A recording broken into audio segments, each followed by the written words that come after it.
Dans un avis qu'il vient de publier, le Conseil économique, social et environnemental souhaite que la finance aille vers un rôle plus soutenable. On parle de finance durable. Depuis la crise de 2007, les épargnants sont plus sensibles à l'impact de leurs placements. La finance peut aussi servir la protection de l'environnement, la justice sociale, la solidarité avec les plus démunis. La finance ici devient encore plus un moyen et non plus une fin. Et pour en parler, nous accueillons des pionniers, je crois pouvoir dire ça de chacun d'entre vous.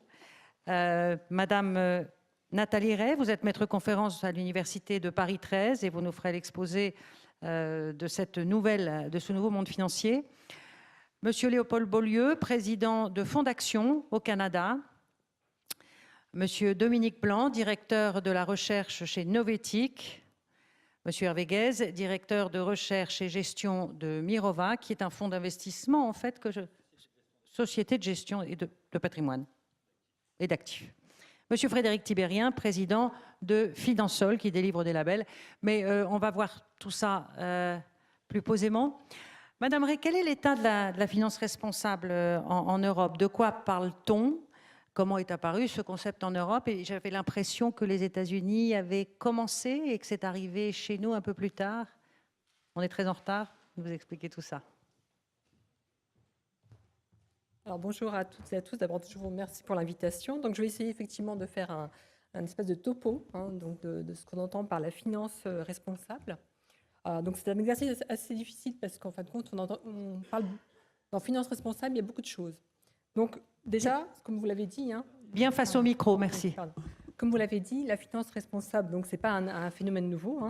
Ça existe depuis des décennies, et notamment donc, les États-Unis ont été les pionniers dans le développement de la finance responsable. Donc, elle a connu des évolutions pour faire face notamment à des enjeux majeurs comme les inégalités, tout ce qui est migration, utilisation des ressources naturelles et plus récemment notamment le climat. Et elle s'appuie de plus en plus donc, sur les technologies disponibles, notamment donc, le numérique et actuellement donc, les réseaux sociaux. Alors, dans finance responsable, on parle aussi souvent, donc il y a plusieurs termes. Donc, on parle de finance éthique, on a parlé de valeurs éthiques tout à l'heure. On parle de solidarité, de finance durable, participative, alternative et aussi, plus dernièrement, la finance verte. Donc, tout ça, derrière tout ça, il y a la question de la responsabilité de la finance. Donc, cette question, elle est devenue primordiale donc, depuis la crise financière de 2007-2008. Et aujourd'hui, on aurait tendance à opposer justement ce qu'on appelle la finance traditionnelle, qui a certainement abouti à cette crise financière de 2007-2008, à la finance plus responsable. Donc, qu'est-ce qu'on entend par finance responsable? Alors, souvent, on la résume. Donc, c'est souvent des choix d'investissement et c'est des modes de gestion bien spécifiques. On va en parler tout à l'heure, notamment avec les gestionnaires d'actifs. Mais pour essayer de schématiser et faire de façon un peu simple, je vais dire qu'on pourrait dire qu'on a deux catégories. Donc, la finance qui sert à financer tout le secteur de l'économie sociale et solidaire. Donc, derrière cette économie sociale et solidaire, qu'est-ce qu'on cherche à faire? On cherche à favoriser le développement local, la réinsertion notamment, et lutter contre l'exclusion. Donc, comment se fait le financement de ce secteur? Notamment par la souscription de produits d'épargne solidaire, par des prêts aux particuliers sous forme de microcrédit, on en a parlé tout à l'heure, avec notamment le groupe BPCE, sous forme aussi évidemment de la finance participative, donc qui s'est développée ces dernières années, donc par le terme, donc souvent on parle de crowdfunding, dont on en a parlé, donc c'est-à-dire des prêts solidaires à titre gratuit, des dons, des prêts de particulier à particulier. Donc ça serait un premier gros bloc. Donc, et derrière, il y a la finance solidaire qui est apparue il y a plus de 3 décennies en France. D'un autre côté, on pourrait dire qu'il y a tout ce qui est l'investissement responsable. Et on parle aussi souvent de l'investissement socialement responsable, qui consiste en fin de compte à appliquer des principes du développement durable aux investissements en sélectionnant les entreprises sur la base, on va dire, classique de critères financiers. Mais ce qui est nouveau, c'est sur la base de critères extra-financiers. Et notamment, les critères qu'on met en avant aujourd'hui, c'est les critères environnementaux, sociaux et de bonne gouvernance, qu'on appelle souvent ESG. Donc, en gros, les investisseurs, ils choisissent de respecter ces critères.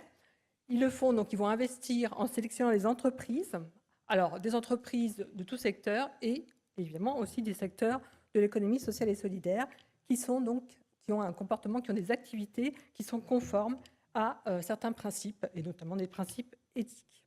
Donc, par exemple, on a tendance à dire, donc on parlait tout à l'heure de la finance anglo-saxonne, aux États-Unis et dans les pays scandinaves, on met surtout en avant les valeurs éthiques.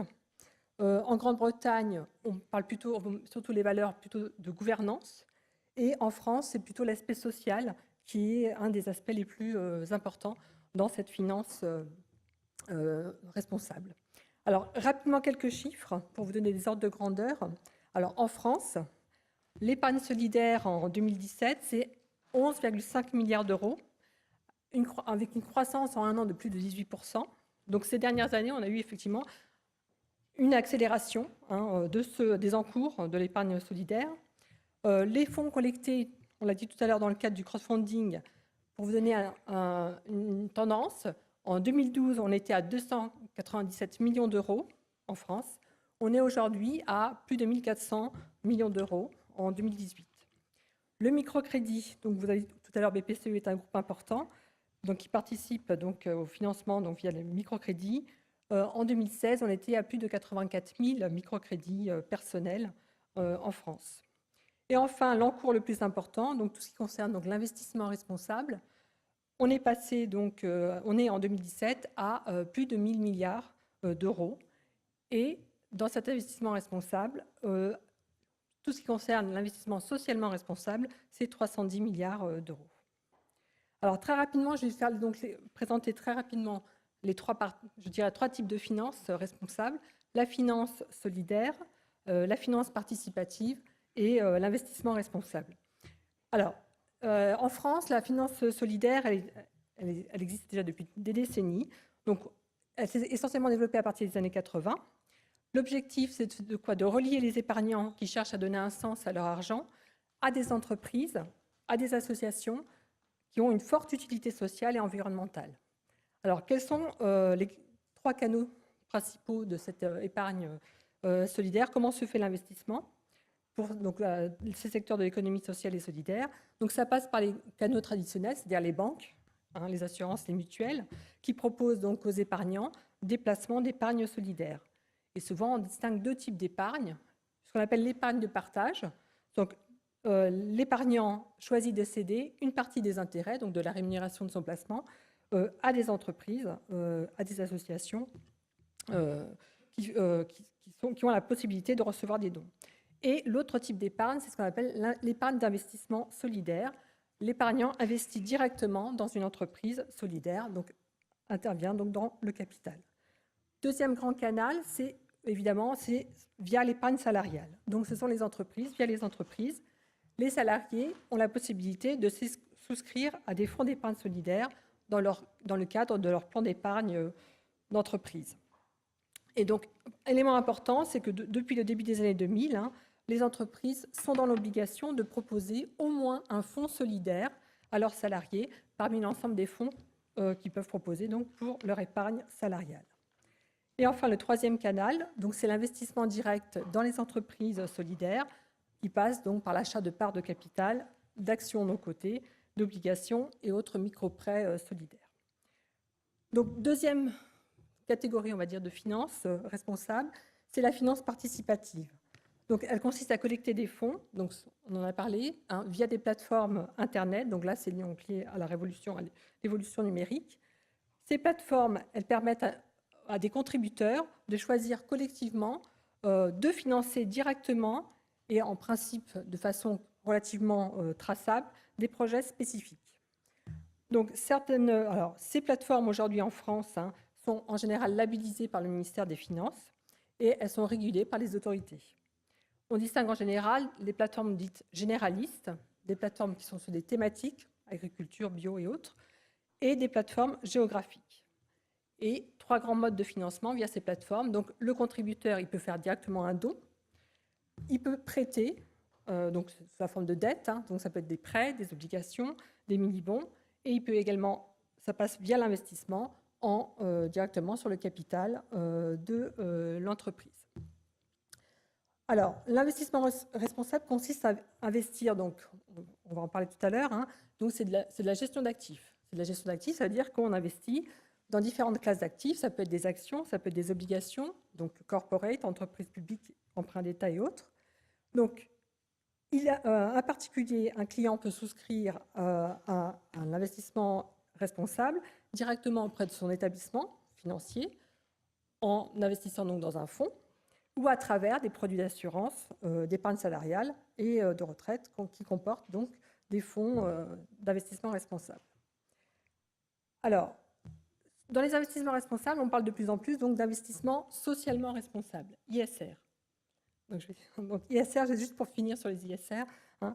Donc, les ISR, dans ces ISR, on met en avant les enjeux environnementaux et sociaux. Donc, c'est ce qui prévaut dans le choix des investissements. Et on distingue en général 3 grands types de fonds. Alors, il y a une liste un peu plus longue, mais si on peut les regrouper. Donc, 3 types de gestion ISR. Hein. Donc, ce qu'on appelle des fonds d'exclusion.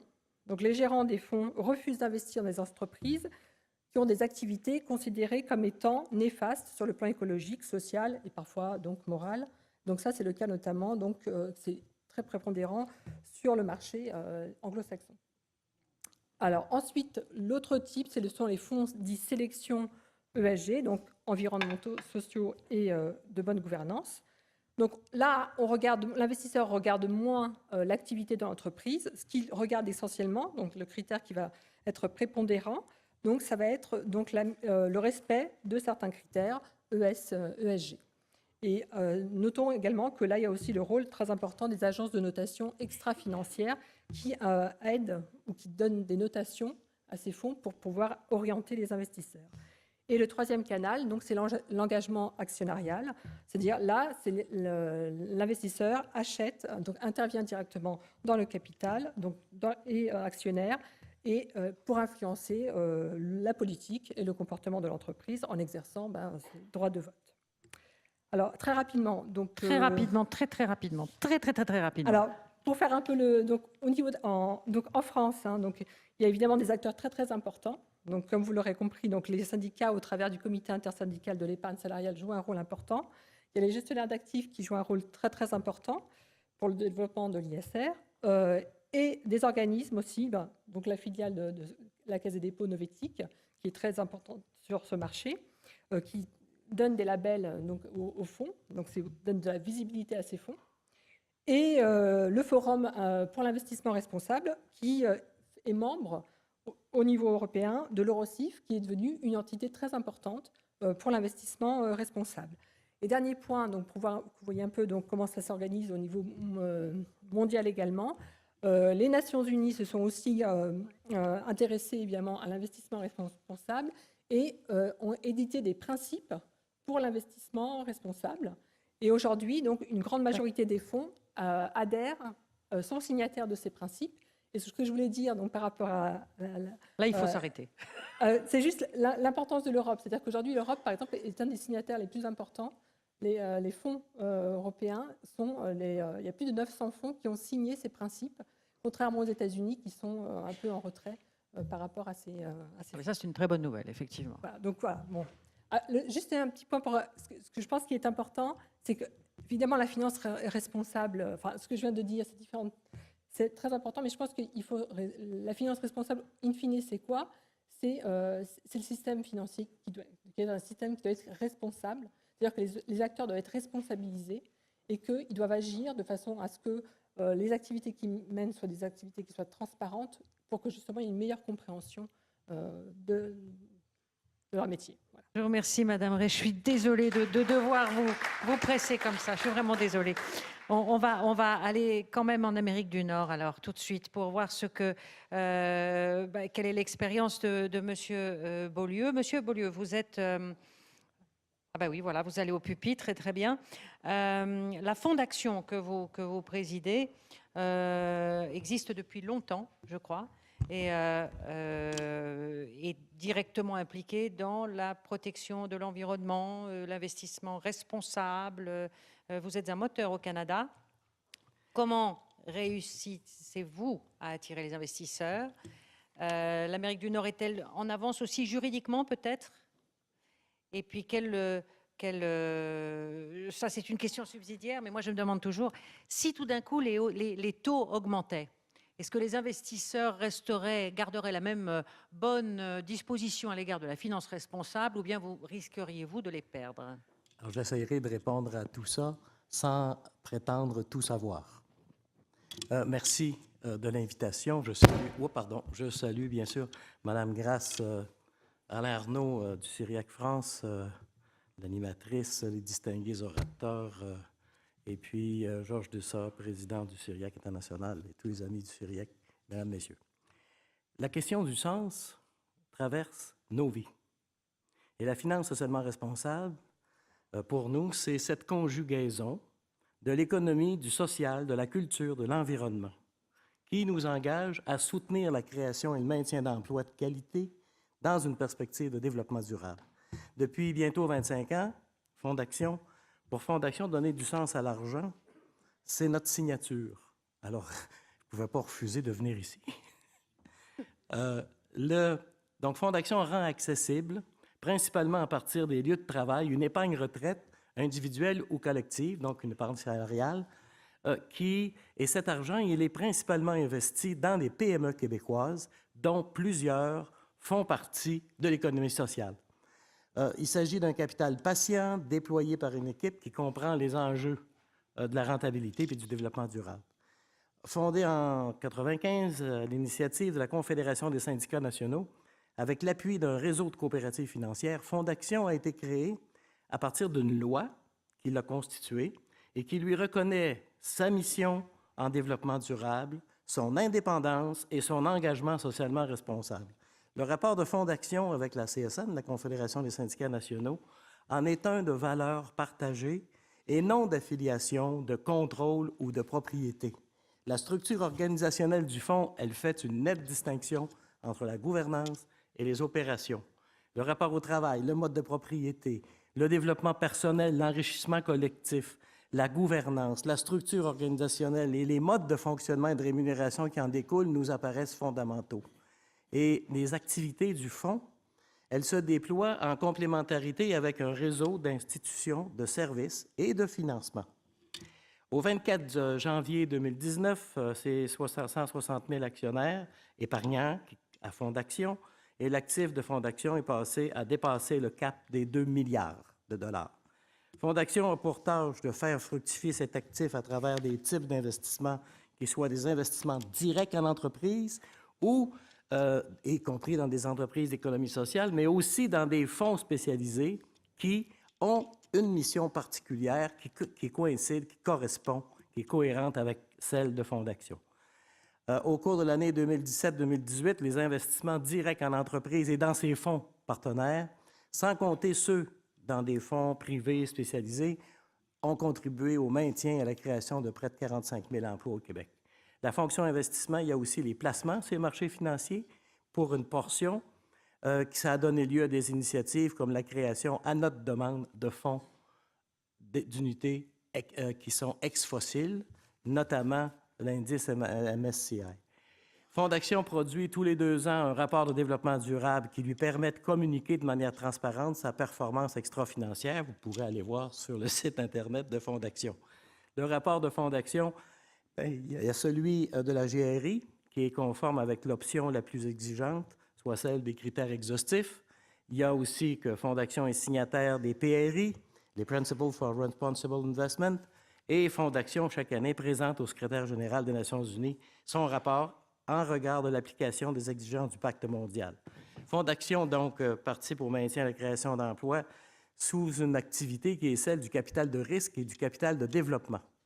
Et les personnes qui adhèrent, qui épargnent à Fondation, c'est une épargne retraite, donc longue durée, ont accès aux avantages habituels fiscaux qui sont reliés à l'épargne retraite, mais ils ont en plus accès à des crédits d'impôt de 35 % qui viennent réduire considérablement le coût d'acquisition des actions de Fondation. Alors, quand on veut savoir le rendement de Fondation, il y a 2 réponses. Il y a la réponse, le rendement du fonds, et qu'est-ce que ça signifie pour l'actionnaire? J'y répondrai tantôt. Pour leur part, les entreprises qui bénéficient d'un investissement de Fondation eh bien, elle s'engage à progresser à l'égard du développement durable dans l'ensemble de ses dimensions.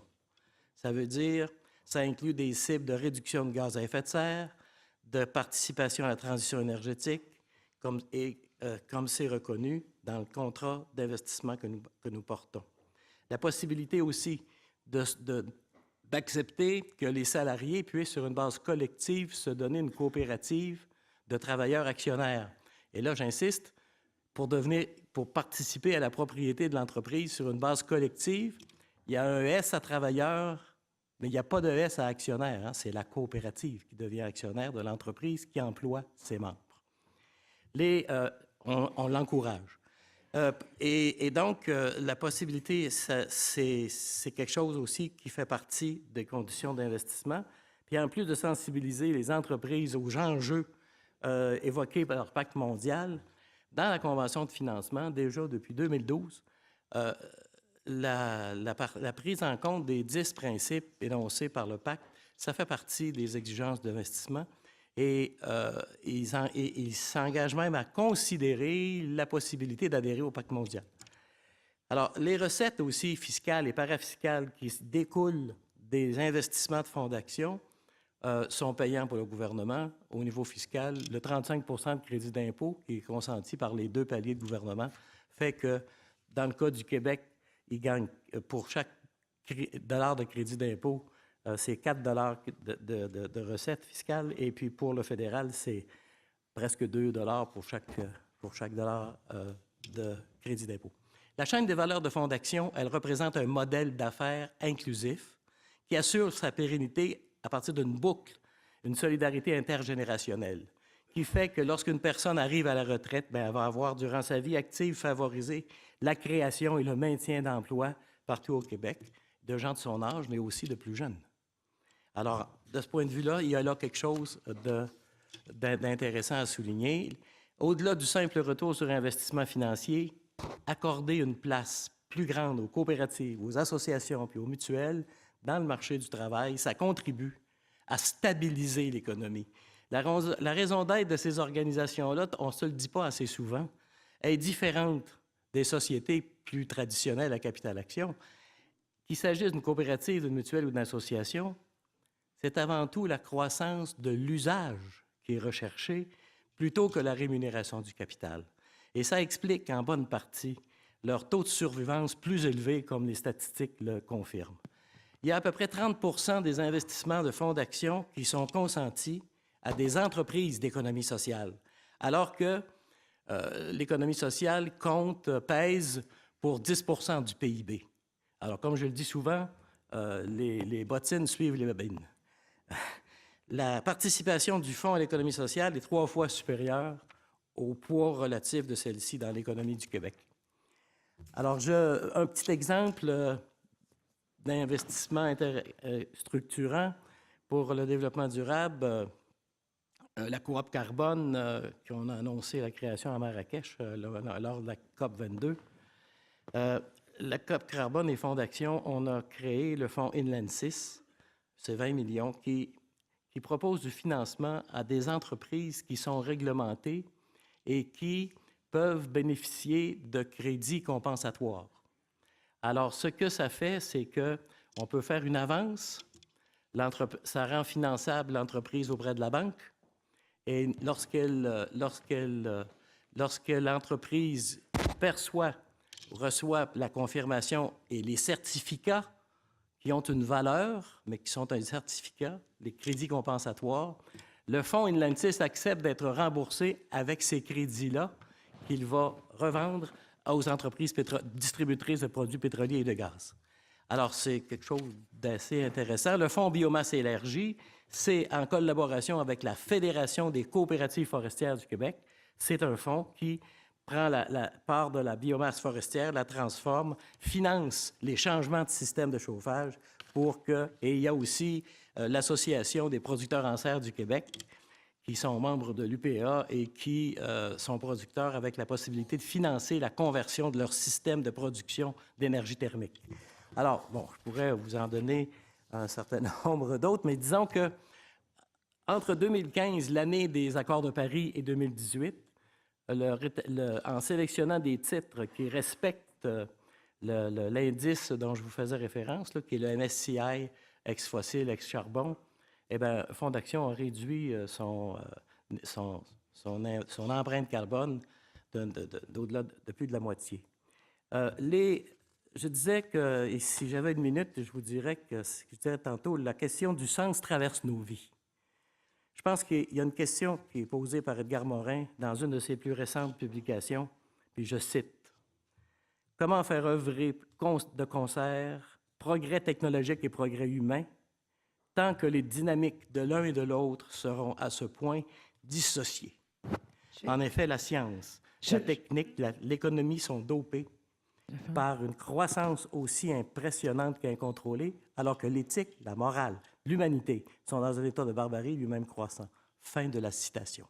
Je trouve que la réponse n'est pas simple, mais le bien vivre ensemble, ça se trouve en partie dans un espace accru pour l'économie sociale et solidaire au sein d'une économie plurielle.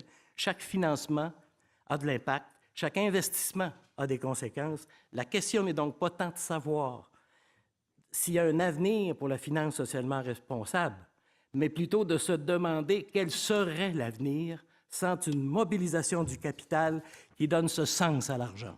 Donc, en résumé, si dans la chaîne de valeur de Fonds d'Action, l'épargne retraite sert l'avenir de chacun, l'investissement responsable détermine notre avenir à tous. Je vous remercie. Merci, monsieur.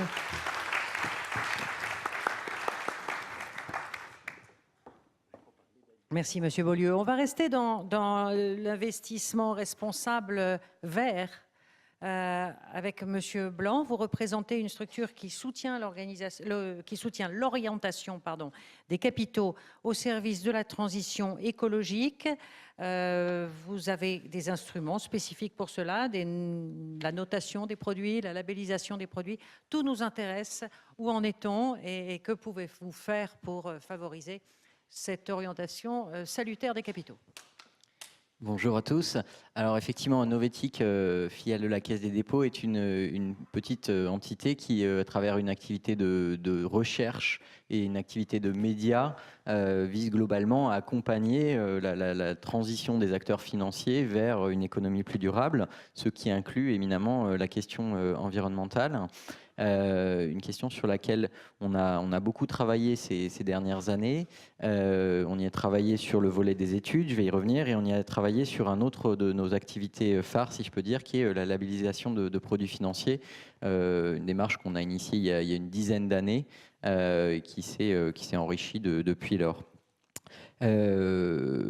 Dernier point, parce que ça fait le lien aussi avec la présentation de monsieur Beaulieu, on travaille aussi beaucoup en formation des investisseurs institutionnels, qui est un peu le complément, puisque évidemment l'activité de recherche à culture, l'activité de labellisation permet de flécher, l'activité de formation qu'on a développée permet vraiment d'accompagner les acteurs, des caisses de retraite, des assureurs, mutualistes ou privés, pour qu'ils appréhendent ces paramètres environnementaux, sociaux, comme ça a été très bien décliné par Madame Ray, et qui soient capables de les associer à leur politique d'investissement. Pourquoi? Parce que ce qu'on voit de plus en plus, c'est qu'effectivement, ces institutions-là ont un rôle, j'ai envie de dire, un rôle sociétal et un rôle politique éminent, mais qui n'est pas toujours facile à appréhender et à articuler, et surtout à ne pas dissocier de leur rôle de pur financier, qui est de servir des rendements à leurs ayants droit, à leurs bénéficiaires.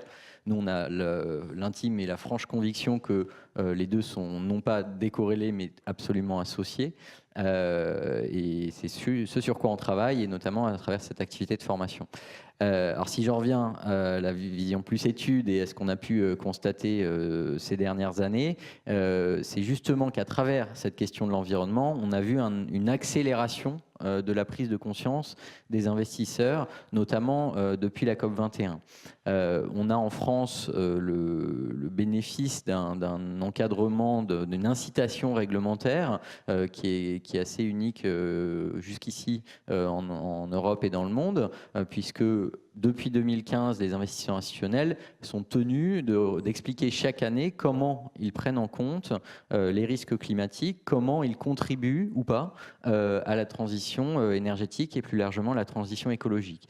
Et ça c'est un article qui est devenu assez célèbre en Europe, qui s'appelle l'article 173 de la loi de transition énergétique, et qui a amené un certain nombre d'acteurs. Alors certains faisaient déjà des tas de choses, j'ai envie de dire, en matière d'ISR, en matière de politique environnementale, d'autres moins, et dans tous les cas, ça les a amenés à mieux exprimer ces stratégies-là, et autant que possible à essayer de les projeter vers une dynamique d'amélioration, évidemment, une amélioration qui est appelée urgemment, j'ai envie de dire, lorsqu'on regarde les constats du GIEC, par exemple, sur le changement climatique.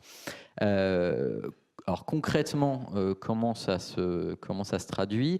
Nous, on scrute la centaine de plus gros investisseurs institutionnels qu'on a en France chaque année.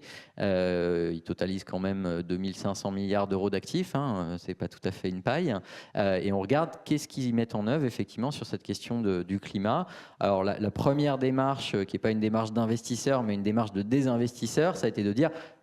On identifiait qu'aujourd'hui, il y a effectivement des sortes de no-go zones d'un point de vue climatique, que investir dans le charbon, ça devient un risque qui est autant, j'ai envie de dire, réputationnel que économique. On est sur un secteur d'activité que certains grands financiers qualifient de secteur qui a atteint l'âge de la retraite. Et donc, on voit des investisseurs qui disent, bon, bah, première démarche, j'ai envie de dire, facile pour dérisquer les portefeuilles, ça va être de sortir ce type d'activité absolument incompatible avec l'accord de Paris de nos portefeuilles. Donc on désinvestit du charbon, première étape. J'ai envie de dire, ça mange pas beaucoup de pain, c'est assez facile à mettre en œuvre. Encore que, quand on regarde dans les détails, il va falloir voir quel seuil on établit pour voir quelle entreprise est quand même éventuellement acceptable parce qu'en transition, ou quelles entreprises sont considérées comme, encore une fois, bonnes pour la retraite. Et après cela, on va réfléchir aux autres activités polluantes pour voir finalement où progressivement on fait évoluer la barre. Cette barre qui va être de dire, bah, dans certains cas, on désinvestit. Si on a des entreprises sur d'autres mix énergétiques qui ne sont pas que le charbon, mais les sables bitumineux, les forages en eau profonde, tout un tas de technologies fossiles qui sont très carbo-intensives et par ailleurs très coûteuses, éventuellement, on va là aussi désinvestir. En revanche, si on est sur des entreprises comme notamment les grandes majors pétrolières européennes qui commencent à prendre conscience de l'urgence à faire transition, on va plutôt les accompagner. Donc là, on va rentrer dans des choses plus complexes, plus lentes, mais qui consistent, comme ça a été dit tout à l'heure, à faire de l'engagement pour influencer l'entreprise avec le rôle d'investisseur, la capacité de l'investisseur pour influencer l'entreprise pour qu'elle accélère. Parce qu'évidemment, aujourd'hui, un BP, un Total disent publiquement s'inscrire dans la transition énergétique. La question, c'est à quel rythme, avec quelles hypothèses ils le font et avec quelle diversification énergétique finalement. Donc là, les investisseurs, j'ai envie de dire, progressent très vite pour apprendre à décortiquer les entreprises qui le font avec une véritable volonté et celles qui le font avec le pied sur le frein. Et encore une fois, peser de tout leur rôle d'investisseur actif pour les faire avancer plus vite. Et puis bien sûr, le dernier élément, le dernier outil qu'ont ces investisseurs à cette disposition, et ça a été extrêmement bien explicité par M. Beaulieu, c'est la capacité à investir dans des technologies vertes, dans des acteurs émergents des technologies environnementales. Et là, j'ai envie de dire, le mouvement est en marche, mais il est encore en petite marche, puisque ce qu'on a pu mesurer, nous, c'est qu'on a à peu près 1,07, enfin précisément 1,07% des portefeuilles de ces investisseurs, donc une vingtaine de milliards d'euros, qui sont bien fléchés vers des entreprises ou des projets d'activités environnementales, en particulier les énergies renouvelables, mais pas que. Donc 1,07%, c'est pas mal, c'est un bon début, mais évidemment, il faudrait que ça aille un petit peu plus vite. Et c'est pour ça, notamment, que nous, on travaille aujourd'hui par, si on peut dire, délégation du ministère de l'Environnement à labelliser les produits financiers qui offrent des garanties satisfaisantes en matière d'allocation à des technologies environnementales au travers d'un label qui s'appelle le label Transition énergétique et écologique pour le climat, un nom un petit peu long mais que le ministère s'est engagé à raccourcir prochainement. Autrement dit, un label qui garantit à l'investisseur, et là j'ai envie de dire qu'il soit institutionnel ou épargnant individuel, que si il investit dans un tel fonds, il aura non seulement au moins 3/4 de l'actif investi dans des technologies vertes bien identifiées, et que le quart restant, à minima, ne sera pas dans les technologies qualifiées de allant à l'encontre de la transition écologique. Autrement dit, pas de pétrole, pas de fossiles, pas de nucléaire dans ces fonds. Il aura un avantage fiscal? Il n'a pas d'avantage fiscal. Non, c'est peut-être le bémol qu'on peut retirer aujourd'hui de cet outillage-là. Il faut dire qu'on n'est pas dans une phase de nouvelle création de produits défiscalisés, c'est plutôt le contraire. En revanche, on a quand même plus qu'une lueur d'espoir, un vrai espoir à travers la loi Pacte qui est en discussion actuellement, puisqu'il est envisagé que ce label transition énergétique fasse partie des outils qui seraient encouragés auprès des investisseurs dans le cadre de l'assurance vie. Autrement dit, on obligerait, comme ça a été le cas par le passé sur l'épargne salariale solidaire, à avoir à minimum une offre verte dans ces contrats d'assurance vie, et qui dit une offre visible dit probablement beaucoup plus d'accès et d'appétence de la part des épargnants. Tandis qu'au Canada, j'ai bien compris, il y a un avantage fiscal, je n'ai pas rêvé. Hein, voilà. Donc c'est quand même une grande différence d'approche. Merci. Merci, Monsieur Blanc.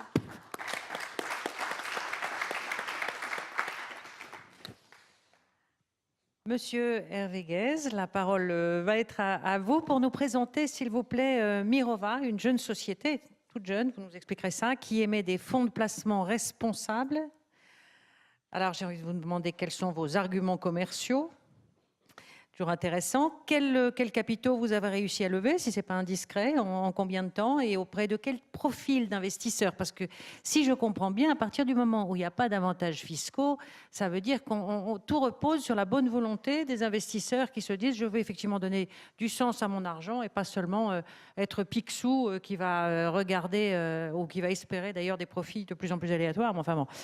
Alors, après, l'autre chose, c'est une question que je me pose. Le client d'une banque de détail en France peut-il exiger que son épargne soit consacrée à ce type d'investissement? Alors, merci de l'invitation et des questions en rafale. Je vais essayer d'en oublier aucune. Si jamais j'en oublie une, vous me les rappellerez. Donc Mirova, c'est effectivement une société de gestion d'actifs. Donc qu'est-ce que ça veut dire, une société de gestion d'actifs? Ça veut dire qu'il y a de l'épargne en France et à l'international qui vient essentiellement de clients particuliers qui souscrivent à des produits, donc en France des OPCVM, des organismes de placement collectif. De l'épargne qui vient de l'assurance vie, vous souscrivez à des contrats d'assurance vie. C'est de l'épargne à l'international qui vient de fonds de retraite, de fonds de pension. Vous savez que le système de retraite français ne fonctionne pas avec des fonds de pension, etc. Donc on collecte de l'épargne et on l'investit sur différents instruments que peuvent être des actions d'entreprise cotées, des obligations d'entreprise, des obligations, ça a été un petit peu dit, des actions d'entreprise non cotées, de financement de projets, etc.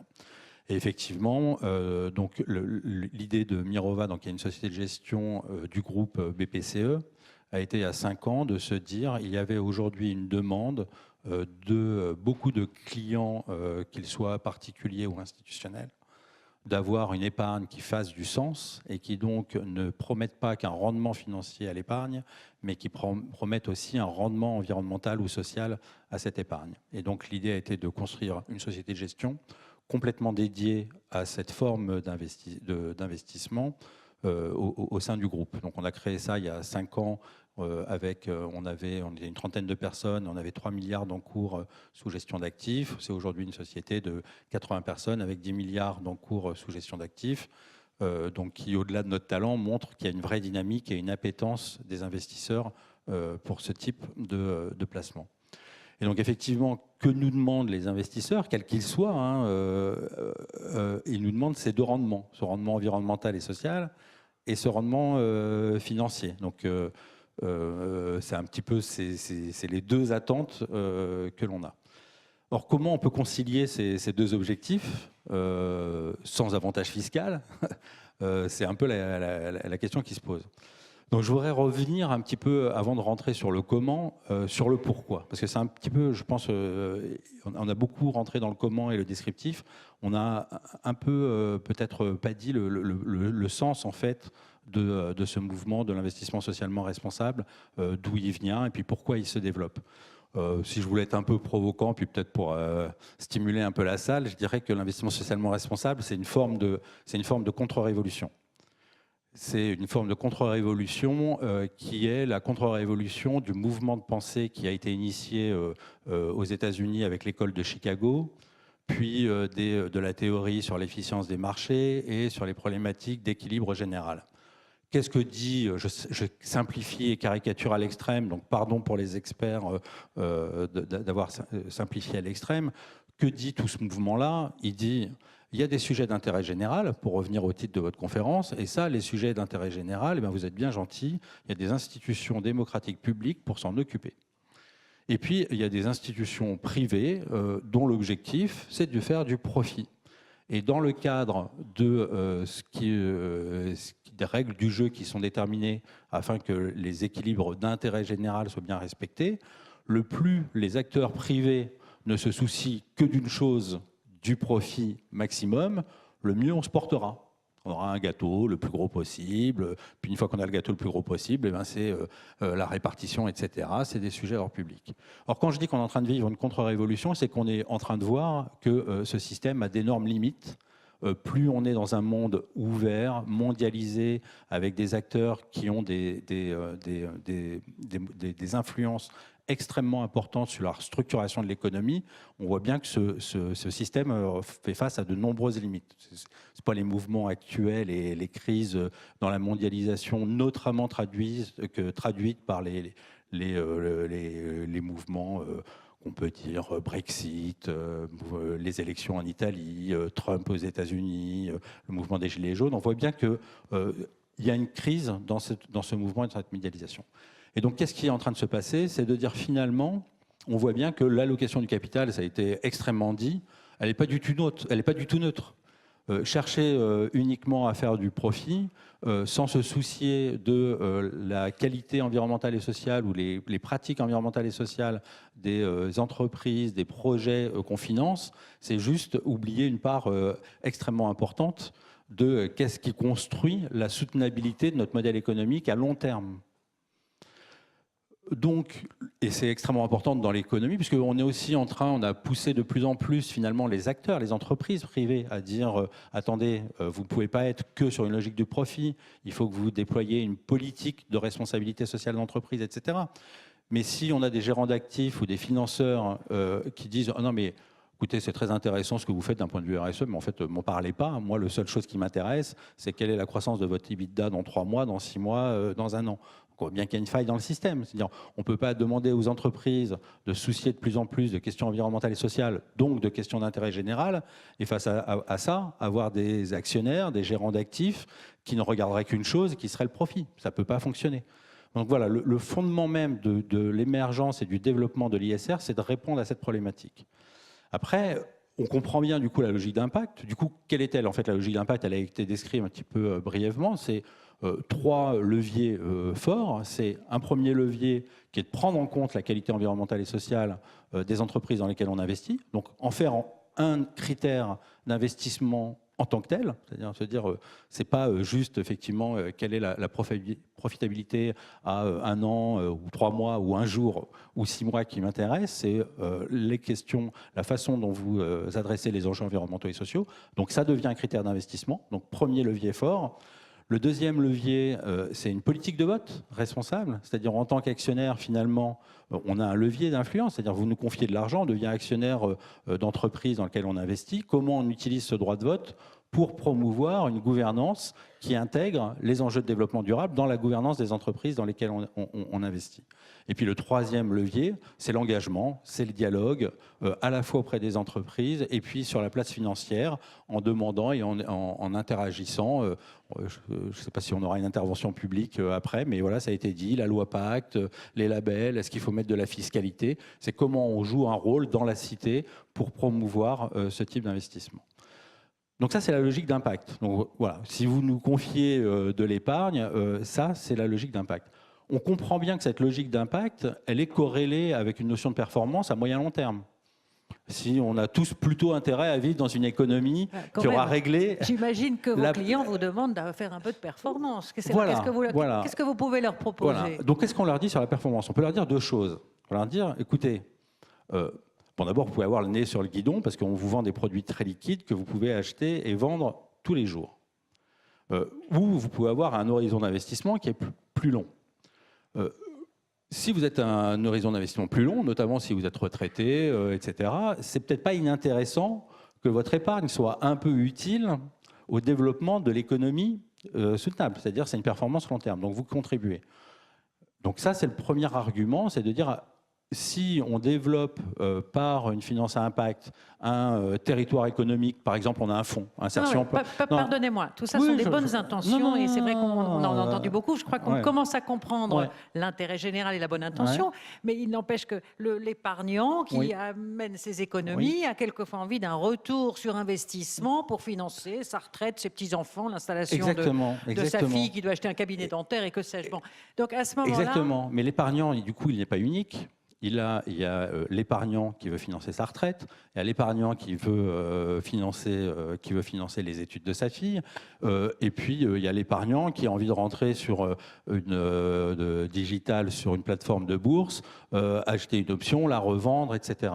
Donc effectivement, le discours que nous avons vis-à-vis des épargnants, il n'est pas adressé de façon unique à tout le monde. C'est-à-dire, si vous me demandez de concilier considération environnementale et sociale avec la promesse d'un meilleur rendement au jour le jour, tous les jours, ne venez pas chez moi. Je ne sais pas faire ça. Je ne sais pas me préoccuper de sujets environnementaux et sociaux à long terme et vous dire dans le même temps, attendez, tous les jours, je vais superformer mon petit copain qui ne se soucie pas de ces enjeux-là. Donc, premièrement, attention, quel est l'horizon d'investissement, quel est le temps que vous nous laissez pour générer une performance. Ça, c'est important. 7 ans, je vous donne 7 ans. Si vous me donnez 7 ans, j'ai plus de problème. Pourquoi j'ai plus de problème? J'ai plus de problème parce que je vais vous dire, à un horizon de 7 ans, vous aurez des co-bénéfices au fait que vous aurez participé à la construction d'une économie plus durable. Et ça, tout le monde en bénéficiera. J'ai un autre argument qui a été un peu décrit par Dominique, qui est l'économie se transforme. Les enjeux de développement durable, le fait que les entreprises doivent adresser la question du changement climatique par l'innovation, par la transformation de leur modèle, que les questions pour des entreprises de technologiques de quid du traitement de vos données personnelles, quid de votre fiscalité, ce ne sont pas des enjeux d'avant-hier, ce ne sont pas des enjeux de demain, c'est des enjeux d'aujourd'hui. Donc l'économie elle-même se transforme. Donc si je regarde ces enjeux et que je me dis, moi finalement dans mon allocation de capital, ce que je veux faire, c'est allouer des capitaux à des entreprises qui sont bien positionnées sur ces enjeux qui transforment l'économie, sur un horizon moyen terme, 3, 5, 7 ans, je vais pouvoir concilier ce double objectif que vous me donnez et que vous me demandez, impact environnemental et social et performance financière. Voilà. Mais c'est important de ne pas être naïf, c'est-à-dire il ne s'agit pas de croire que dès qu'une entreprise ou un projet est vertueux d'un point de vue environnemental et social, c'est forcément très rentable à très court terme. Ce serait l'inverse de ce que je venais vous dire sur le sujet de la contre-révolution. On ne peut pas nous demander d'être obnubilés tout le temps par la performance quotidienne au jour le jour et d'adresser des enjeux d'intérêt général. Voilà. De façon importante pour reboucler, dans la finance responsable, ça a été dit, on finance pas que des entreprises du monde capitaliste qui ont des projets qui sont dans le monde de la rentabilité. On finance aussi des projets de l'économie sociale et solidaire pour lesquels le rendement est un rendement 0+. Donc, on a aussi des produits dans lesquels on dit aux épargnants, donc c'est pour faire le lien avec toi, Frédéric. Vous faites la transition que je voudrais faire. Exactement. Là. Je voudrais pouvoir donner la parole à M. Tibérien. Il y a juste une stratégie, je pense, qui est vraiment intéressante. On a une stratégie qui s'appelle insertion emploi. Qu'est-ce qu'elle fait? C'est une fonds 90-10. Donc, qui investit entre 5 et 10% de son épargne sur le financement de l'économie sociale et solidaire, sur des entreprises de l'économie sociale et solidaire qui font essentiellement de la réinsertion par l'emploi. Très bien. Et sur cette partie-là, on attend un rendement 0+. Donc, on voit bien la logique qui est de dire après, attention, il y a 90 à 95% qui vont être investis sur des marchés d'actions cotées. Et bien là-dessus, on pourrait dire, bah, faites ce que vous voulez, maximisez le rendement, c'est pas grave, j'ai fait le bien avec ma poche droite et donc de l'autre côté. Et non, donc ce qu'on fait sur cette partie-là, c'est de dire, on a la même logique d'impact. On investit dans des entreprises cotées qui vont développer de l'emploi sur le territoire français à un horizon de 3 ans. Et donc, on a cette logique d'impact et de rendement à l'échelle d'un portefeuille. Et chaque épargnant d'un réseau caisse d'épargne peut aller sur son site Internet et voir les entreprises qu'on a financées, quel type d'emploi elles ont créé, que ce soit dans le monde coté ou dans le monde de l'économie sociale et solidaire. Merci.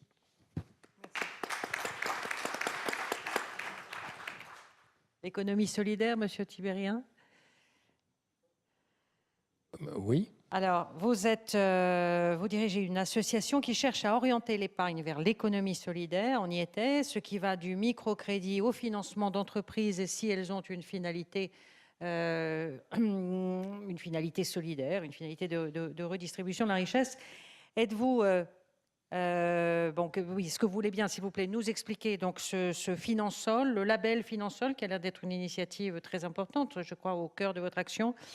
Et puis tout ce que vous pouvez aussi nous ramener comme évaluation de l'impact de ces investissements. Est-ce qu'on peut les mesurer? Est-ce que les épargnants, les investisseurs peuvent à un moment avoir une idée des bienfaits qu'ils ont espéré susciter?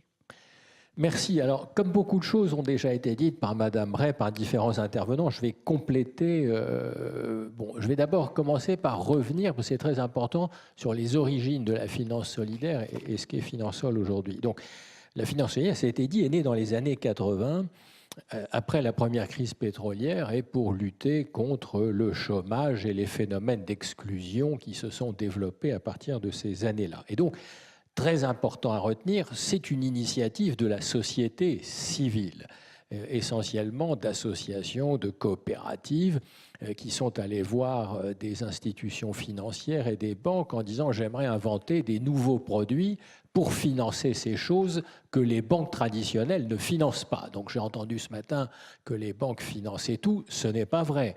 Dans les années 80, on ne finance pas les petits montants. Vous allez demander 8 000 € à une banque, vous ne regardez pas. Bon, le montant moyen des entreprises solidaires qui sont financées au premier tour, c'est 50 000 €. Une banque, elle n'ouvre pas le dossier pour financer une entreprise à 50 000 €. Elle renvoie ça chez des financeurs spécialisés.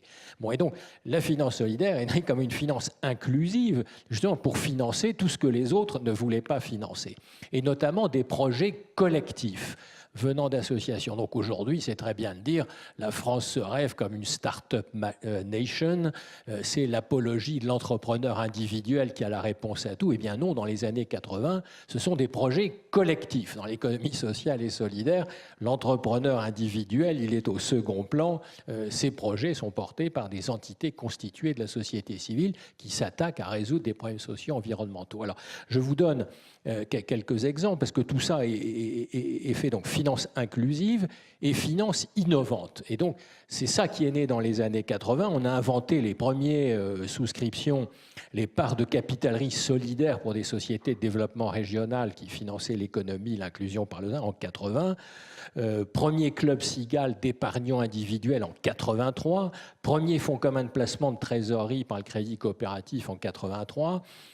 Premier livret solidaire bancaire en 94 par la NEF, premier fonds de commun 90-10 en 94 par la Caisse des dépôts, premier livret de partage où l'épargnant abandonne son revenu sous forme de dons en 96 par le Crédit Coopératif, premier contrat d'assurance vie solidaire 96. Donc vous voyez bien cette énorme créativité produit. Donc on a inventé des nouveaux produits pour financer des besoins qui n'étaient pas satisfaits.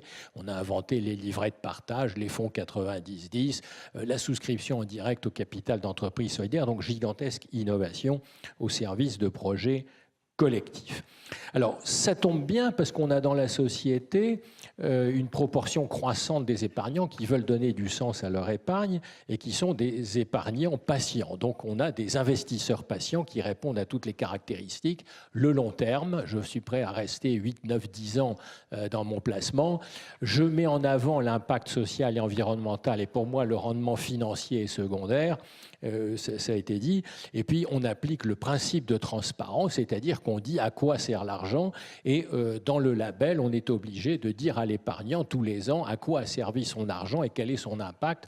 Donc, pour être labellisé, on doit s'engager à produire des mesures d'impact et avec une information minimum de l'épargnant tous les ans. Donc tout ça s'est passé avant. Alors Finansol, qui est la fédération de tous ces acteurs, est née beaucoup plus tard. Donc il y a d'abord l'écosystème qui est en place et la fédération est née en 95 où ces acteurs se sont dit on va se grouper pour être plus efficaces ensemble. Et la première chose qu'ils ont faite, c'est justement de créer un label qui a été créé en 97 parce qu'on a une particularité en France, et c'est très intéressant par rapport aux grands pays anglo-saxons, c'est que la finance solidaire repose d'abord sur des particuliers.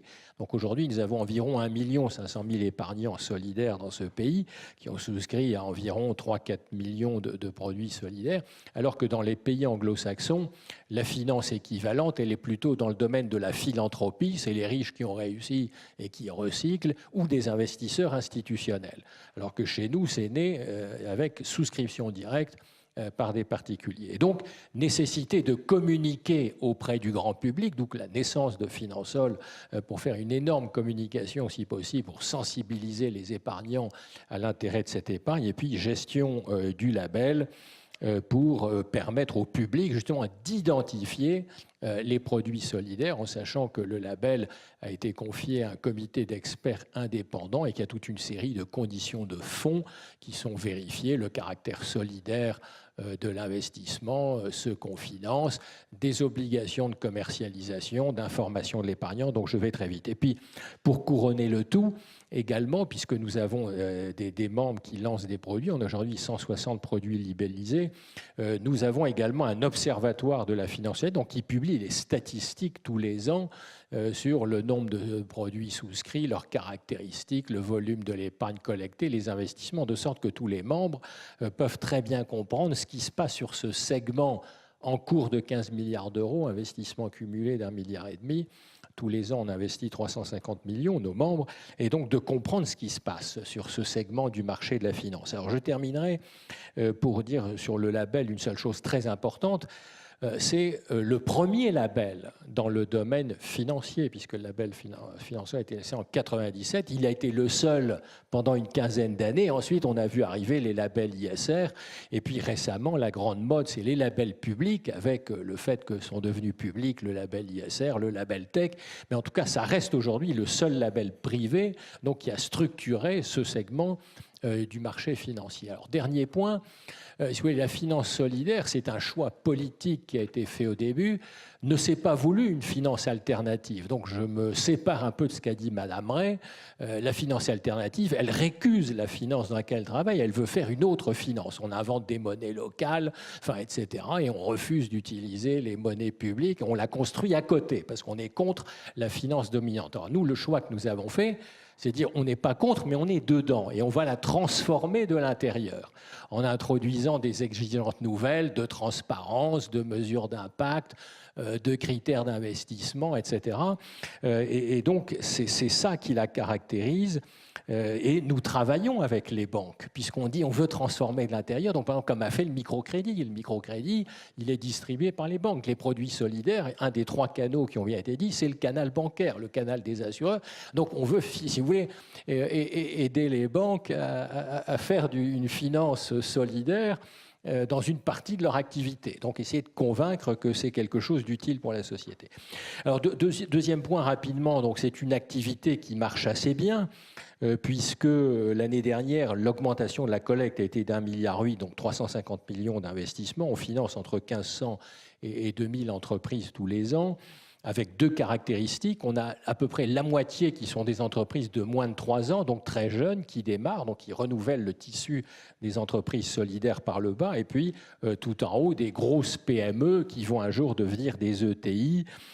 Donc on a les deux types d'entreprises. Alors c'est un très grand succès parce que depuis 15 ans, on a un taux de croissance moyen de 15 à 20% par an, donc qui est 10 fois la croissance économique du pays. Donc ce qui prouve bien que ça correspond à une évolution très profonde et qu'évidemment toutes les dérives de la finance spéculative ont accéléré depuis 2007. De 2008. Mais malgré ce succès, elle reste dérisoirement petite puisque ça ne représente que 0,23% de l'épargne financière des ménages qui est de 5 500 milliards. Donc autrement dit, c'est une goutte d'eau. Alors simplement, on peut compenser ça comme le fait le gouverneur de la Banque de France qui dit l'influence quand même de la finance solidaire dépasse de très loin sa taille parce que justement, elle oriente les acteurs du monde traditionnel vers des pratiques plus vertueuses. Ils essaient de se positionner pour augmenter l'offre, donc elle a une influence beaucoup plus grande. Donc je termine là-dessus. Je voudrais parler des problèmes, des perspectives. Si vous me donnez quelques minutes. Non, pas 3 minutes malheureusement, non. Vraiment. Bon. C'est ce qu'il y avait de plus intéressant pour le public. Bon, alors allons-y. Non, mais contrairement à ce qui a été dit, je voudrais amorcer trois idées importantes. Premièrement, on a beaucoup parlé, après la crise de 2007, il y a une surréglementation du domaine financier et je voudrais dire que la finance solidaire souffre d'une réglementation financière qui est défavorable à la finance solidaire. Je prendrai 3-4 exemples, puisque toutes ces réglementations sont faites pour les mastodontes. Mais dans le domaine de la finance solidaire, l'entreprise moyenne, elle a 10 salariés, c'est une TPE et toute petite PME. Donc, on demande trop de réglementation. Trop de réglementation disproportionnée par rapport à l'enjeu. Alors en plus, c'est des entreprises stables, on est forcément dans du non-coté. Donc, comme on est non coté, on devait avoir des règles plus légères. Donc, je ne vous décris pas, mais je vais vous prendre 1 ou 2 exemples. On n'a pas le temps pour les exemples, Monsieur Tibéria, je suis désolé. Alors, on n'a pas. Alors, deuxièmement, on a un potentiel de développement qui reste très important. Mais ça renvoie à un autre point. Je regrette que le ministre ne vienne pas conclure, parce que donc, je vous ai dit que tout ça était né d'initiatives privées, ou s'il ne conclut pas, et qu'on a de temps en temps besoin de coups de pouce du pouvoir politique pour incider à la souscription. Et notamment, l'exemple de l'épargne salariale, ce qui est déterminant, comme ce sont des produits qui ne sont pas spontanément demandés par le public, d'obliger les banques et les assureurs à présenter une offre solidaire. En disant, vous faites de l'assurance vie, vous allez mettre dans votre contrat une unité de compte solidaire, vous êtes obligé de la présenter, et puis l'épargnant, il la choisira ou non. Or, le gouvernement et le Parlement sont très réticents sur ces points, parce que évidemment, vous connaissez la puissance du lobby bancaire et des assureurs qui vont se plaindre en disant si on fait ça, c'est des contraintes supplémentaires. Et puis, vu de Bercy, c'est une évidence. Vous comprenez, on est dans un pays où il y a trop de solidarité. Donc, je vous redonne les chiffres. On investit 350 millions. On dit, mais si on vous fait l'assurance vie solidaire, si on vous fait le livret de développement, vous allez avoir trop d'argent. Mais qu'est-ce que vous allez en faire? Donc on est systématiquement contre en disant, vous comprenez, il y a trop d'argent dans la solidarité dans ce pays. Et donc nous avons une opposition systématique depuis 15 ans par ce ministère pour ne pas encourager cette forme de finance en obligeant à présenter. Alors, je prends un autre exemple, le livret de développement durable solidaire. Ça, c'est contraire au développement de la PME, c'est-à-dire vraiment en route de collision. Vous l'expliquerez tout à l'heure, vous reviendrez ici faire une conférence spéciale. Donc, le Parlement a voté le livret de développement durable solidaire en 1996. Le gouvernement a empêché la publication des décrets d'application. Donc, le livret de développement solidaire n'est toujours pas en application. Ça fait 2 ans que ça dure. Quand on interroge Matignon, il dit le texte est à Bercy. Quand j'interroge Bercy, on me dit qu'il est à Matignon. Et ça fait 2 ans que ça dure. Bon, donc, Donc voilà, ils ne se parlent pas entre eux. Bon, donc on a ce sujet très important. Alors, autre perspective, et je terminerai là-dessus. Donc nous voulons aussi développer, parce que ça a été très bien dit, c'est le cas au Canada, l'investissement solidaire auprès des investisseurs institutionnels, puisque je vous ai dit qu'on avait une dominante de particuliers. Donc ça, c'est un champ à ouvrir. Et le dernier champ que nous souhaitons ouvrir, c'est également d'essayer d'européaniser cette démarche, parce qu'on a des groupes financiers qui commencent à commercialiser dans beaucoup de pays d'Europe, et donc nous avons quelques équivalents dans 3-4 pays européens. Et donc ce que nous défendons, c'est que l'Europe vient d'annoncer à juste titre un label vert. Et donc nous nous disons, mais il serait scandaleux de faire un label vert sans faire un label solidaire, parce que la transition, la question que je voulais vous poser, elle doit être écologique et solidaire. Et donc on s'est tout de suite mobilisé dès que cette annonce a été faite après les travaux du High Level Group l'année dernière, pour dire on va proposer un label européen solidaire, on va essayer de le construire avec nos collègues. On a commencé à approcher la Commission européenne et on a des chances que ceci soit sur le programme de la prochaine Commission, parce que nous pensons, mais ce n'est pas l'avis ici à Bercy, aussi j'ai reconnu que mon voisin dans l'assurance vie, on nous fait le coup au Parlement de dire on va vous mettre une unité de compte verte ou solidaire. Quand on sépare le solidaire et le vert, ça donne les gilets jaunes et dans la rue. Nous nous disons depuis 20 ans, il faut faire du solidaire et du vert. Donc on demande les deux, mais le ministre est contre. Donc nous ne l'aurons peut-être pas, le Sénat nous l'a voté, donc on a plein de sujets comme ça. Donc pour vous dire que c'est très difficile, malgré les preuves démontrées depuis 15 ans de l'utilité de cette finance, il y a des obstacles partout, politiques, réglementaires. Donc il faut se battre en permanence, car cette finance dérange un peu. Merci, monsieur Tiberian. J'aurais eu 10 questions à vous poser parce que c'est passionnant. Je vais laisser mon tour, et je passe mon tour, et c'est la salle qui peut poser des questions, s'il vous plaît, très courtes, très synthétiques, parce qu'on a peu de temps. Monsieur là-bas, s'il vous plaît.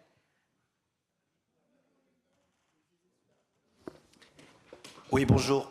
Moi, j'ai un vélo électrique. Alors, sur l'agence de notation de mes amis, je suis extrêmement populaire. Parce que pour ce qui est du développement durable et du fait que je ne pollue pas, c'est merveilleux. Néanmoins, mon vélo électrique, il n'a pas été fabriqué ici. J'ai participé à la mondialisation pour l'avoir. Par ailleurs, il a un coût carbone qui est absolument déplorable. Ça veut dire quoi? Ça veut dire que j'ai peint en vert ma nécessité de me déplacer. Mais néanmoins, à côté de ça, j'ai un avantage communicationnel énorme. Ceci, et vous comprenez bien l'allusion que je fais, vous êtes dans une niche. Enfin, c'est comme ça que je vous considère, pas individuellement bien sûr, messieurs, mais votre activité. C'est une niche communicationnelle, ça vous fait une valeur ajoutée formidable, ça vous permet de travailler, ça fait pas travailler un certain nombre de gens, c'est formidable, mais à côté de ça, il y a un gros creux. Tout à l'heure, le terme d'intérêt général a été utilisé. Mais c'est parce que, justement, l'État, en tant qu'acteur, a renoncé à son rôle et livre à l'entreprise privée que vous représentez, même si elle est collective et même si c'est de l'économie sociale et solidaire, elle laisse ce champ-là à l'initiative privée. Merci. Donc est-ce qu'en creux, et oui, c'est ça ma question, est-ce qu'en creux, ce n'est pas un renoncement de l'État que vous représentez? Monsieur Hervéguez a envie de vous répondre. Rapidement, parce que je ne suis pas sûr qu'il y avait une question. Par rapport à votre remarque, je dirais ne changeons rien et continuons comme ça. Ou effectivement, la deuxième solution que vous proposez, c'est renationalisons tout, remettons des barrières partout, faisons des règles encore plus strictes. Enfin, moi, je vois pas le. D'abord, je trouve toujours un peu délicat d'être insulté en conférence. Donc non, je ne crois pas m'inscrire uniquement dans une niche communicationnelle. Je pense que ce qu'on essaye de faire, on y met de la sincérité, de nos expertises. On essaye de convaincre, on n'est sûrement pas parfait, mais c'est délicat d'entamer une discussion sur le mode que vous venez de faire. Je crois vraiment qu'il n'y a pas d'autre solution, malheureusement, dans un monde compliqué, que d'avoir des réponses qui ne sont pas simples. Donc, vous avez peut-être une réponse très simple qui est l'État qui a à reprendre le contrôle sur tout, et on renationalise tout, et on remet que des fonctionnaires partout. Moi, je crois qu'il y a une voie qui est à inventer, qui est une voie où chacun des acteurs se préoccupe à la fois de sujets d'intérêts généraux qui le concernent à long terme et d'intérêts particuliers qui sont légitimes, et que c'est en essayant de concilier ces deux objectifs qu'on peut inventer un monde et une économie et une finance plus durables et soutenables. Une question ici, monsieur. Oui, je voudrais juste apporter une précision, parce que monsieur a dit tout à l'heure, il n'y a aucun fonds de pension en France. Les gens disent ça, mais en fait, il y en a un qui existe, qui était un fonds de retraite des fonctionnaires, et donc il y a 30 milliards. Et donc, je voulais juste dire que il y a trois caisses de retraite. C'est un de nos gros clients, pardon. Pardon, justement, moi j'ai été administrateur et président du comité stratégique pendant 7 ans et demi. C'est pour ça que je suis assez sensible et que je voudrais effectivement, pour l'investissement socialement responsable, que ces 3 caisses de retraite complémentaires de la fonction publique, qui actuellement 60 milliards de fonds, investissent dans l'immobilier, notamment pour les logements des fonctionnaires qui vivent dans certains cas dans des conditions totalement indignes. Ça, ce serait du vrai ISR. Voilà, il faudra s'occuper du logement des fonctionnaires. Mais c'est vrai, il y a de vrais problèmes dans la fonction publique. Monsieur, c'est la dernière question, et s'il vous plaît. Oui, juste une compréhension. J'ai bien compris que par rapport au charbon, on voit bien qu'une entreprise, et par rapport à ses actions, on peut voir si c'est ISR ou pas. Ce qui me semble plus compliqué, c'est sur les obligations d'État. Si les taux étaient intéressants, est-ce que vous investiriez dans l'État, les obligations allemandes, alors même que c'est un État qui privilégie le charbon? Monsieur Beaulieu. D'abord, c'est l'ensemble des investissements de fonds d'action qui sont développement durable. Il y en a une partie sur les marchés financiers, c'est pour des raisons de gestion de risque. La partie qui est sur le marché financier, il n'y a pas d'achat, il y a des titres ex-fossiles. Peu importe le rendement, c'est ex-fossile. C'est un choix. Et il y a des entreprises rentables qui sont ex-fossiles. Deuxièmement, si les réglementations qui découlent des accords de Paris s'imposaient davantage à l'ensemble des entreprises, ça forcerait la finance en général à être plus socialement responsable. Finalement, quand on parle de rentabilité, je peux vous donner quelques chiffres. Non, s'il vous plaît, non. Juste Parfait. la question de monsieur. C'est parce que vous me l'aviez demandé. Que se passe-t-il? Peut-être si je peux rebondir sur la question des obligations d'État, Oui, parce qu'on a quand même un marché des obligations vertes qui s'est développé depuis quelques années et qui pose la question de comment finalement les États aussi opèrent leur transition énergétique et comment ils la font financer. La France est un des pays qui est aujourd'hui le plus gros émetteur d'obligations vertes souveraines, plus de 10 milliards d'euros émis. Effectivement, l'Allemagne n'est pas émettrice. La Pologne a émis et a suscité évidemment beaucoup de questions parce que la politique de transition énergétique de la Pologne reste éventuellement à démontrer. Mais on a effectivement là l'émergence d'outils qui permettent de... Nous, on dialogue avec beaucoup d'investisseurs quand on abordait la question des obligations souveraines et de l'ISR, qui nous disaient quand même, on ne peut pas s'engager auprès des États, les États sont souverains. Nous, on leur disait, oui, quand vous investissiez ou que vous n'investissiez plus dans la Grèce, vous aviez un rôle politique certain et qui a eu des conséquences sociales, peut-être environnementales également.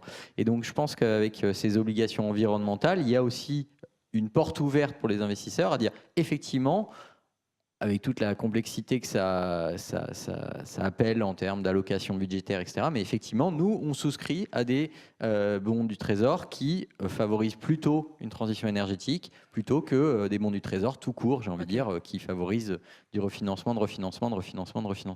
Merci pour cette réponse canadienne, pour cette réponse française. Je voudrais passer la parole à monsieur Alain Arnaud pour la clôture de cet après-midi de réflexion, d'idées, de suggestions. Merci à tous. On a entendu... je trouve qu'on a entendu une France dont on parle peu maintenant. On parle malheureusement beaucoup, surtout pour ceux qui, comme moi, vivent à l'étranger, d'une France qui patine, qui n'y arrive pas, qui est en panne, qui est en crise et qui est en tension. Et vous avez amené tous cet après-midi...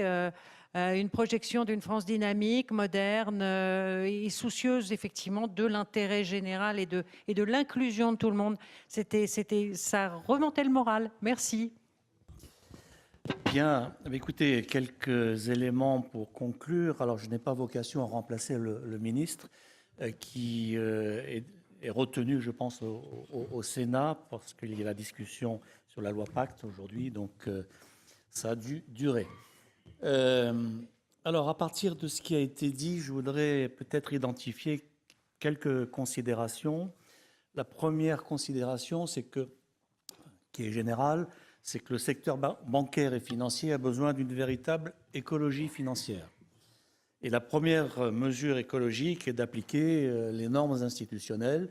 Nous avions 2 représentants des régulateurs tout à l'heure. Et vous savez, les autorités de régulation et de contrôle veillent à ce que ces normes institutionnelles soient respectées. Mais il existe aussi la déontologie de la profession, parce qu'elle existe effectivement, contrairement à ce que beaucoup pourraient penser. Et en Europe et en France, les législations et réglementations prises à la suite des recommandations des G20 successifs sont draconiennes et les autorités de contrôle plutôt exigeantes. Et d'autant plus que la lutte contre le blanchiment et le financement du terrorisme sont devenues des priorités absolues. Et une seconde mesure écologique, comme l'a indiqué Jean-Louis Bancel tout à l'heure, serait d'organiser la traçabilité des flux et des opérations. Le client déposant d'une banque doit être en mesure de comprendre comment est utilisé son argent et savoir, si possible, quelle est la marge d'intérêt que l'établissement gestionnaire perçoit. Accessoirement, il a droit à connaître la formation des coûts dans la facturation des frais bancaires, un sujet qui n'a pas été évoqué dans la deuxième table ronde. Et de la même façon, il doit savoir comment sont construits les produits d'épargne et d'investissement qui lui sont proposés par sa banque, avec quelle composition, avec quel degré de risque. Et c'est à ce prix, semble-t-il, mais ça a été dit, je crois, par tout le monde cet après-midi, c'est à ce prix que les banques et les acteurs financiers pourront redorer leur image, particulièrement dégradée dans l'opinion publique, comme cela a été dit. Et il va de soi que les institutions financières relevant de l'économie sociale et solidaire doivent être les premières à respecter ce cadre de valeurs et ces bonnes pratiques. La deuxième considération, Léopold Beaulieu nous l'a rappelé, la finance socialement responsable ne peut prospérer que s'il y a une prise de conscience collective que l'avenir de nos sociétés passe par la préservation de l'environnement, par des pratiques économiques éthiques et qui respectent les droits de l'homme et les droits sociaux, et par des modèles qui organisent la solidarité, le partage et non le chacun pour soi. Alors cela semble évident de le dire, mais il y a tant d'intérêts divergents dans ce monde qu'il est légitime de l'évoquer. C'est une question éminemment politique qui interroge les citoyens, les pouvoirs publics, mais aussi les organisations et entreprises qui produisent de la valeur réelle. Face aux crises, Madame Chaunet nous l'a indiqué, les États, au travers des G20, ont assez sensiblement renforcé leur dispositif d'encadrement des marchés financiers et imposé des règles prudentielles plus contraignantes aux banques et institutions financières.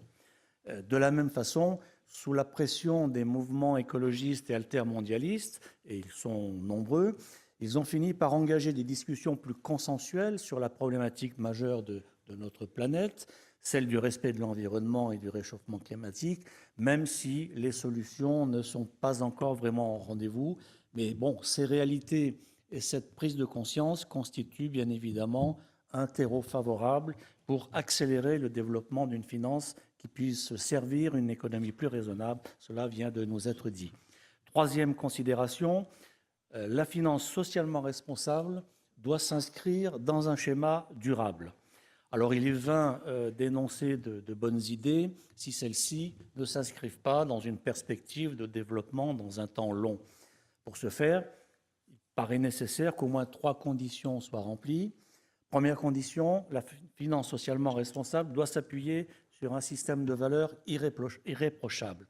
C'est là aussi un lieu commun que de le dire, mais il paraît nécessaire de le rappeler, tant les pratiques du secteur financier ou dans le secteur financier peuvent s'éloigner rapidement de valeurs auxquelles nous tenons. Ce système de valeurs s'applique à la construction des produits, à la façon de les distribuer en forme de pratiques financières, aux systèmes de rémunération qui leur sont attachés, et on fait confiance aux organisations qui se sont lancées dans la construction de tels produits pour que ceux-ci soient respectés. Et en ce qui concerne l'élaboration toujours des produits qui relèvent de l'ISR, les sous-jacents doivent être d'une totale transparence sur leur caractère éthique, bien documentés et responsable vis-à-vis des droits de l'homme et de l'environnement. Ce n'est pas toujours simple à réaliser. Il doit faire l'objet également de pratiques de distribution qui soient plus vertueuses que celles concernant les produits financiers classiques, avec des rémunérations tant pour l'investisseur que pour l'intermédiaire qui soient considérées comme normales.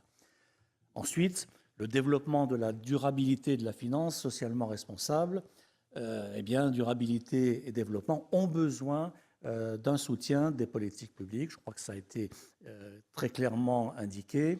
La part de la finance socialement responsable dans le système financier classique reste faible, bien sûr.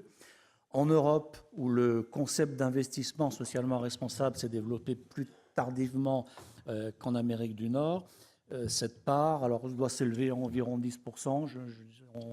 On a du mal à la mesurer, mais toujours est-il qu'il y a des marges de progrès. Il est évident que pour que la finance socialement responsable puisse prospérer dans la sphère financière, il est nécessaire qu'un rapport de force soit aussi organisé. C'est un défi difficile à relever, car l'hydre financière dont nous a parlé tout à l'heure Luc Bernier n'entend pas forcément se débarrasser de cet art originel que sont l'appât du gain rapide et les pratiques spéculatives. Il faut donc que les pouvoirs publics interviennent.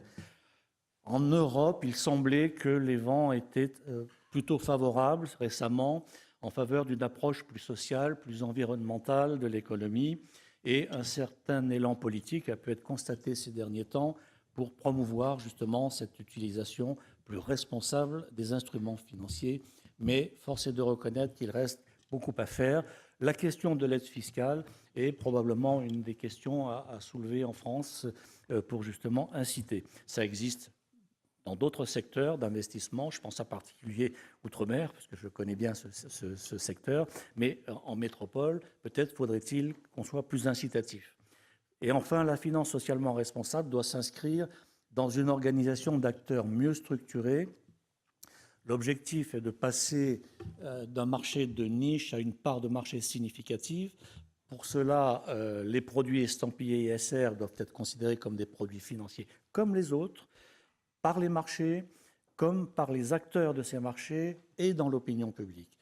Cela pose bien évidemment la question qui a été évoquée dans la table ronde de leur rendement, car on voit bien qu'il peut y avoir à certains moments des divergences d'intérêts entre la recherche de la rentabilité, notamment pour les institutions financières qui ont besoin de rémunérer leurs actifs, et l'envie d'investir dans de la finance socialement responsable. Hervé Guez, je crois, l'a bien indiqué aussi. Alors pour autant, on a vu s'organiser ces dernières années un environnement mieux structuré pour l'investissement socialement responsable, avec des acteurs qui prennent part de plus en plus grande dans le développement du secteur et dont la conjugaison finira bien par porter ses fruits sur le long terme. On n'a pas parlé non plus des catégories d'actionnaires dans certaines sociétés qui pèsent sur la stratégie. Voilà. Et enfin, dernier point, les acteurs de l'ESS doivent être les aiguillons de la finance socialement responsable. C'était le message de Nathalie Rey. Nous serons tous d'accord ici pour dire que l'économie sociale porte en elle-même la pierre philosophale de l'économie durable. Il serait donc dommage de ne pas considérer qu'elle doit jouer un rôle majeur en matière de promotion et d'impulsion d'une finance plus responsable. Elle en a la légitimité.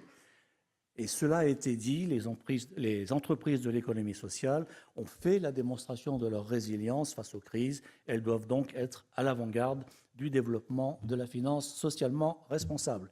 Les banques coopératives doivent bien entendu être au cœur de ces évolutions parce que c'est leur vocation originelle. Je remercie les banquiers coopératifs qui étaient là tout à l'heure de leurs propos engagés sur ce sujet. Mais elles doivent résister au chant des sirènes, parce qu'elles existent toujours, tout comme les investisseurs institutionnels relevant de l'économie sociale, que ce soit les grandes mutuelles ou les grandes coopératives, qui sont aussi de grands investisseurs.